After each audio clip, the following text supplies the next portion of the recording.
आज हम लोग चर्चा करने जा रहे हैं कि आखिर सिविल सेवा की तैयारी, खासकर अभी बिहार में जो चल रहा है 72वीं बीपीएससी की तैयारी की बात। तो इसकी तैयारी के बारे में आपको किन-किन बातों को ध्यान में रखना है, ताकि आप सफलता के फाइनल लिस्ट में, फाइनल पीडीएफ में आपका रोल नंबर, आपका नाम वहाँ पर छपे। तो आइए सबसे पहले हम लोग यहाँ देखते हैं कि बीपीएससी की तैयारी के लिए क्या-क्या चीज़ ध्यान में रखना है। ठीक है? सबसे पहली बात ये है कि कोई भी काम आप करते हैं तो आपका कुछ कॉन्सेप्ट क्लियर होना चाहिए। देखिए, जो आपका जो कॉन्सेप्ट है, ये कॉन्सेप्ट आपका क्लियर होना चाहिए। तो कॉन्सेप्ट में किन-किन बातों को ध्यान रखना है? फर्स्ट ऑफ ऑल देखिए कि आप ये तैयारी क्यों करना चाहते हैं? क्यों? ऐसे कोई भी काम करने के लिए व्हाई क्लियर होना चाहिए। Why must be clear to start any work, any job और स्टडी। दूसरा है व्हाट टू डू, क्या करना है, मतलब कॉन्सेप्ट क्लियर होना चाहिए क्या करना है।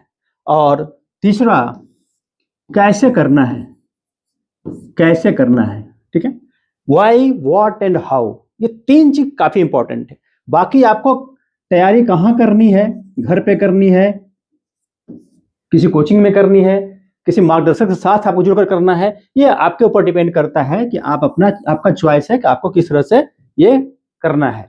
तो सबसे पहले देखिए वाई क्लियर होना बहुत जरूरी है। ठीक है ना? वाई में क्या है, आप क्यों बीपीएससी की तैयारी करना चाहते हैं, क्यों आप सिविल सेवक बनना चाहते हैं, क्यों कोई आईएएस बनना चाहता है। तो सबसे पहली बात आपको ये क्लियर होना चाहिए, क्योंकि किसी भी एग्जाम में सफलता प्राप्त करने के लिए, किसी भी एग्जाम में सफल होने के लिए ध्यान रखिएगा एक ही चीज जरूरी होती है और वह है मेहनत। ठीक है, मेहनत, लेबर। और लेबर आपको हार्ड लेबर करना है। आजकल hard labour and smart labour की बात आती है, हार्ड वर्क और स्मार्ट वर्क दोनों की बातें आती है। तो लेबर तो जरूरी है, और ये लेबर भी कैसा होना चाहिए, ये कॉन्सिस्टेंसी के साथ होना चाहिए। कॉन्सिस्टेंसी मतलब रेगुलर आपका करना, रेगुलरिटी मेंटेन करना है। आपका विल पावर स्ट्रांग रखना है, विल पावर को स्ट्रांग रखना है। अब देखिए ये बातें कहने से नहीं हो जाती है।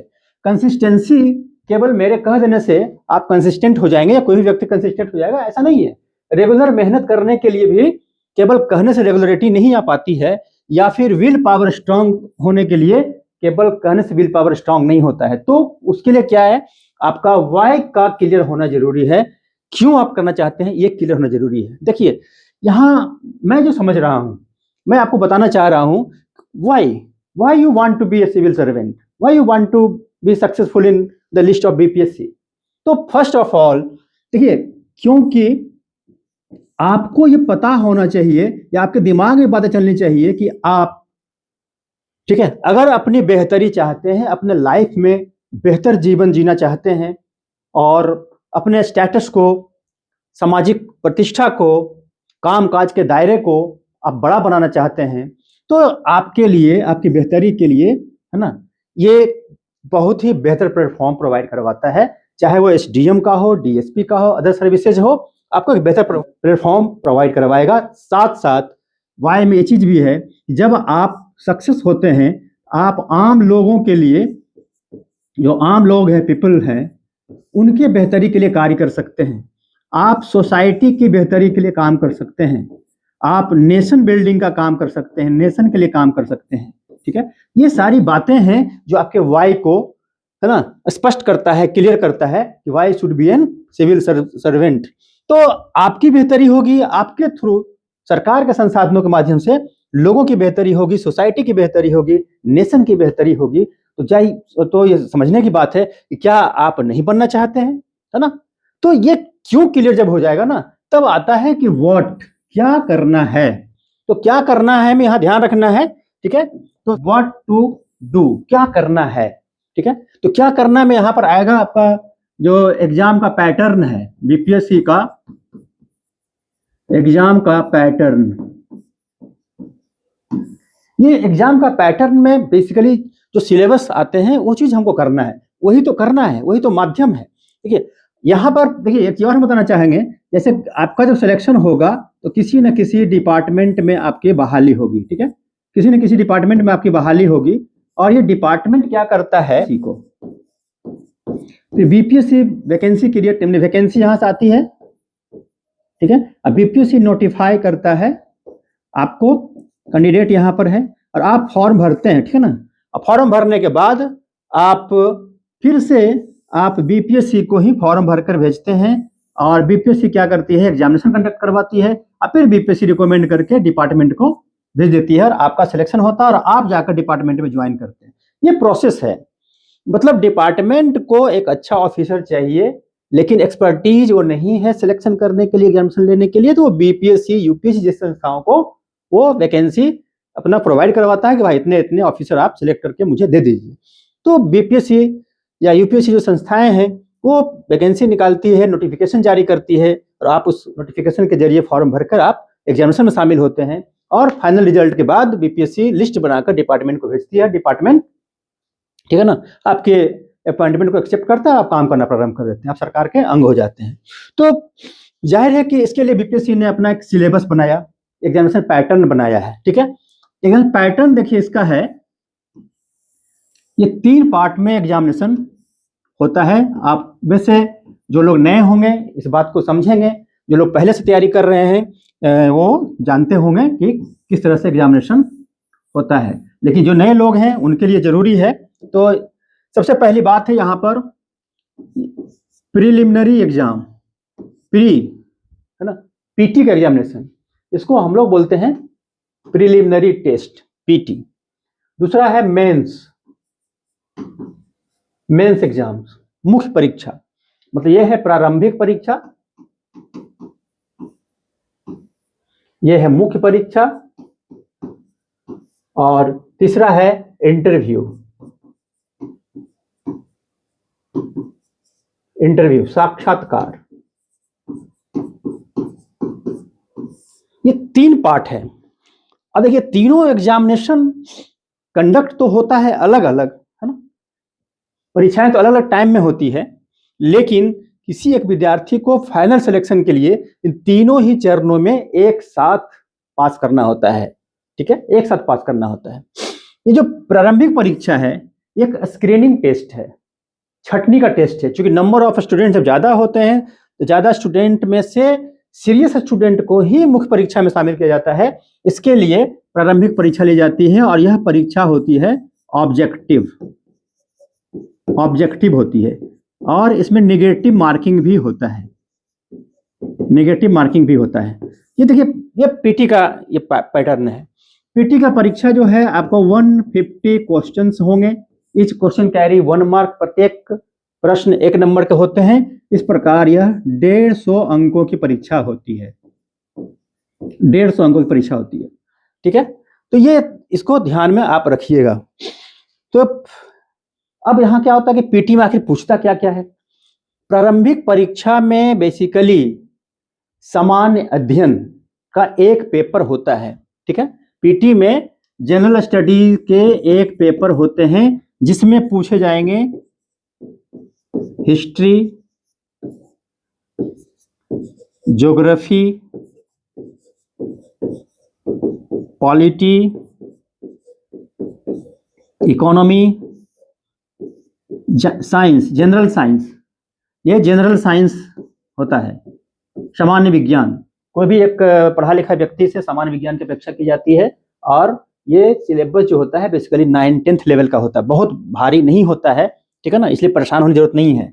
उसके बाद है करेंट अफेयर्स, जिसका अच्छा रोल होता है, करेंट अफेयर्स।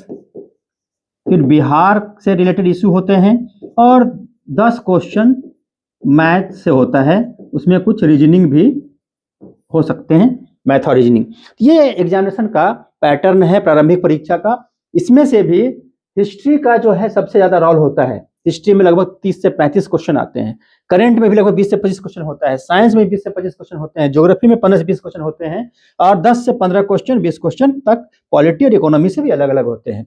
बिहार से उसी में बिहार की हिस्ट्री, बिहार की ज्योग्राफी, बिहार की पॉलिटी से रिलेटेड क्वेश्चन होते हैं, जिसमें लगभग 10 से 12 क्वेश्चन होता है, और मैथ से आपका 10 क्वेश्चन रहेगा। इस प्रकार से टोटल 150 मार्क्स का ये सिलेबस, इस प्रकार से सारी बातें हैं जिसको फिर हम लोग अलग से क्लासेज में डिस्कस करेंगे, जब है ना एक एक करके अलग अलग सब्जेक्ट के बारे में बातें करेंगे।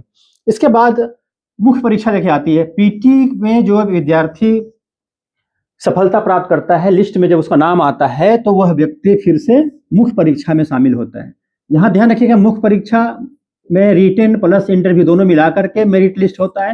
ये दोनों को मिला करके मेरिट लिस्ट होता है, लेकिन एग्जामिनेशन तो मेंस पास करने के बाद ही इंटरव्यू कोई भी व्यक्ति देगा। मेंस में देखो अभी जो पैटर्न है उसमें आपका general studies paper first, general studies paper second और तीसरा है एशे का पेपर है। 3 ही पेपर है, ठीक है। जनरल स्टडी पेपर फर्स्ट में भी 3 पार्ट है। इसमें आपका इंडियन हिस्ट्री एंड कल्चर,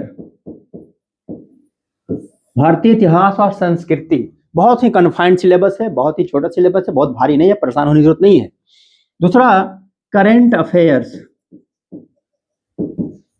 अद्यतन समान ज्ञान, और इसी में IR भी होता है, इंटरनेशनल रिलेशन से भी कुछ क्वेश्चंस हो सकते हैं। फिर तीसरा इसमें आता है DI, है ना, डाटा इंटरप्रिटेशन, मतलब स्टैटिस्टिक्स का एक पार्ट है, डाटा इंटरप्रिटेशन है, बाकी है ना काफी आसान है। एवरेज, परसेंटेज, है ना, रेशियो, प्रोपोर्शन, इससे रिलेटेड इसमें पार्ट रहता है, बहुत भारी नहीं है। जिन लोगों का मैथ नहीं भी है उन लोगों को बहुत परेशान होने की जरूरत नहीं है, इसलिए ये इसको ध्यान में रखना। ये होता है आपका 36 इंटू 2 क्वेश्चन लिखने हैं, 72 मार्क्स।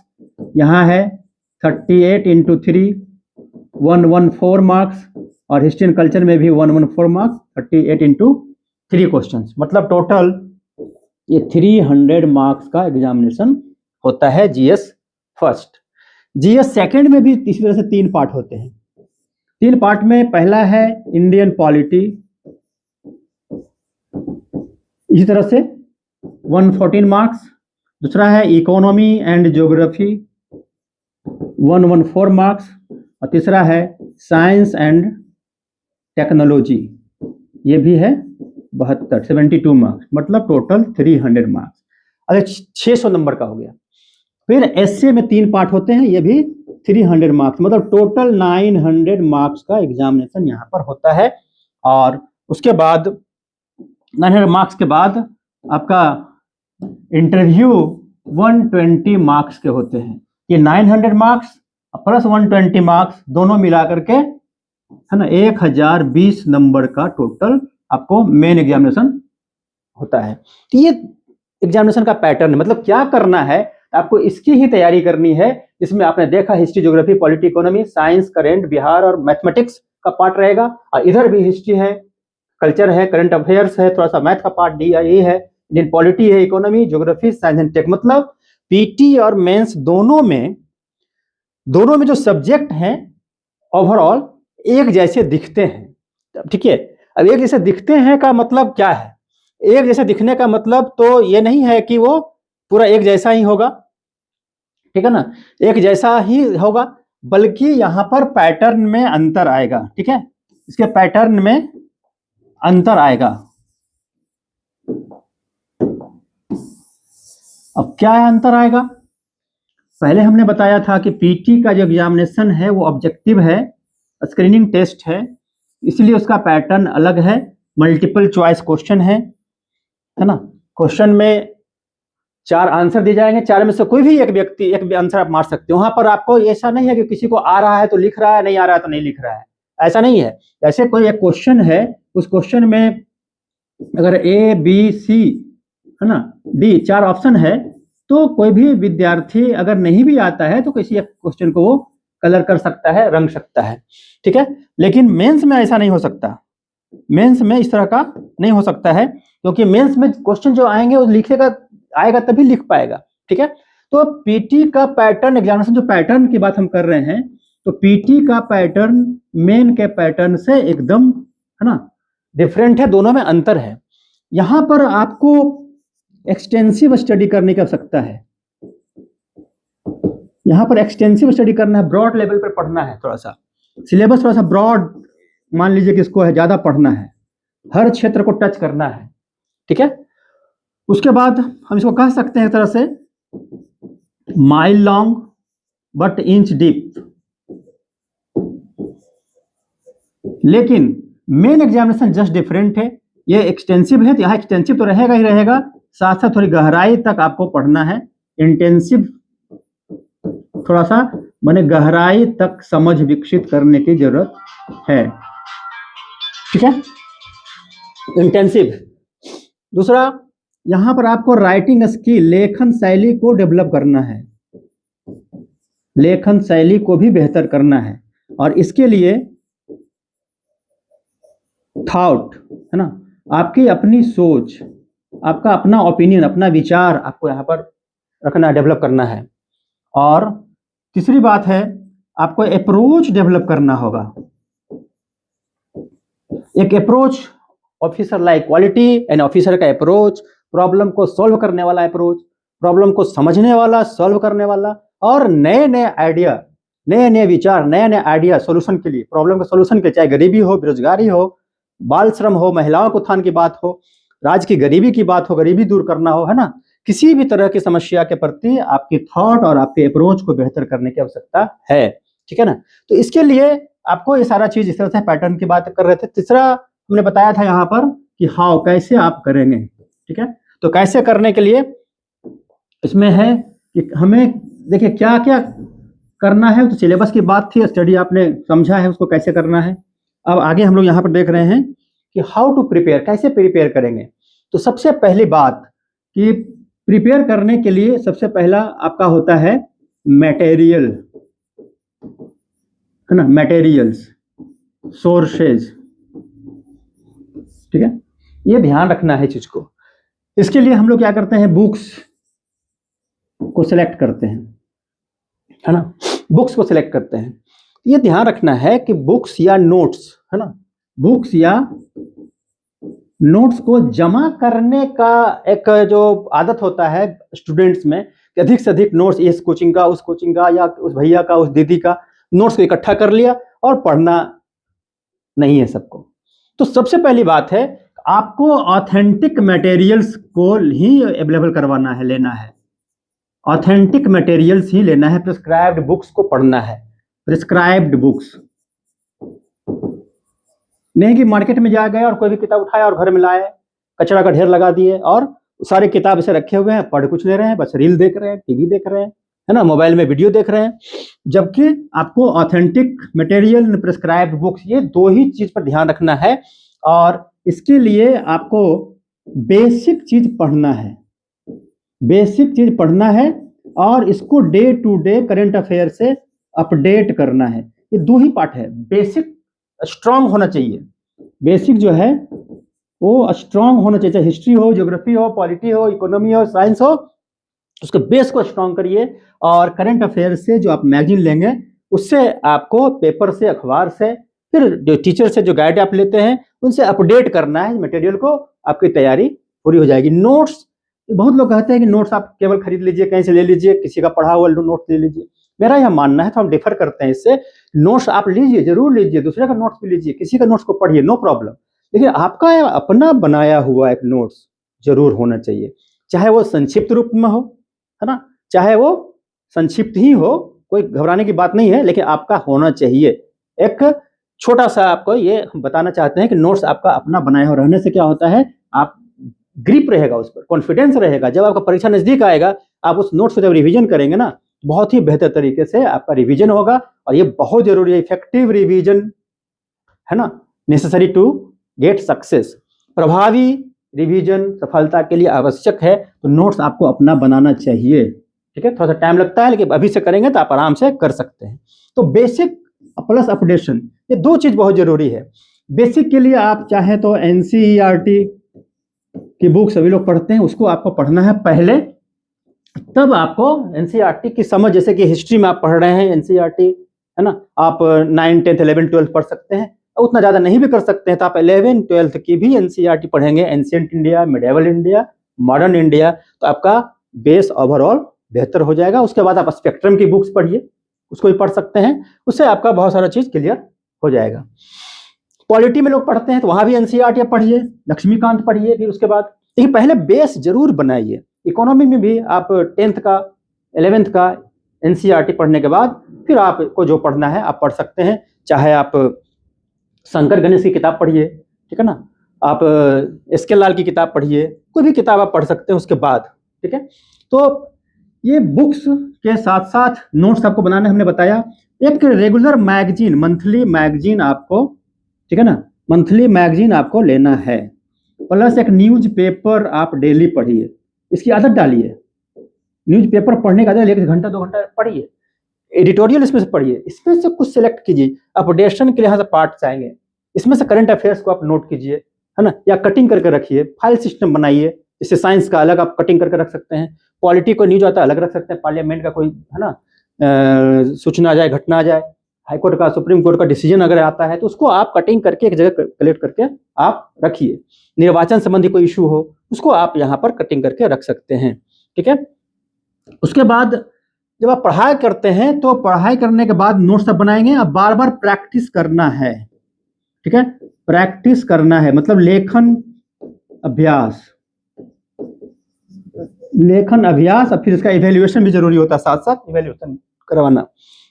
दूसरा क्या होता है, एक एग्जाम की आपको पढ़ाई की तो रणनीति होगी ही होगी, जैसे एक जो स्ट्रेटजी बनाएंगे, है ना, अध्ययन जो आपका होगा, अध्ययन की रणनीति तो होगी ही, ठीक है।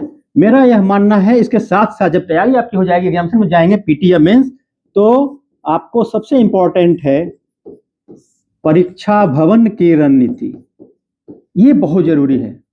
एग्जामिनेशन हॉल की रणनीति, एग्जामिनेशन हॉल में जाने के बाद क्वेश्चन का सिलेक्शन कैसे करना है, किस क्वेश्चन को पहले लिखना है, किस क्वेश्चन पे ज्यादा समय देना है, किस क्वेश्चन पे कम समय देना है, किस क्वेश्चन अगर कोई समय नहीं मिल पा रहा है, मैनेजमेंट नहीं हो पा रहा है, अगर छूट जाता है तो फिर हमको किस क्वेश्चन पे ज्यादा समय दें, कोई क्वेश्चन अगर एक आध छूटता भी है तो किसको हम, है ना, छोड़ने में रखें या किसको हम पकड़ने में रखें, ये बहुत जरूरी है स्ट्रेटजी, ठीक है।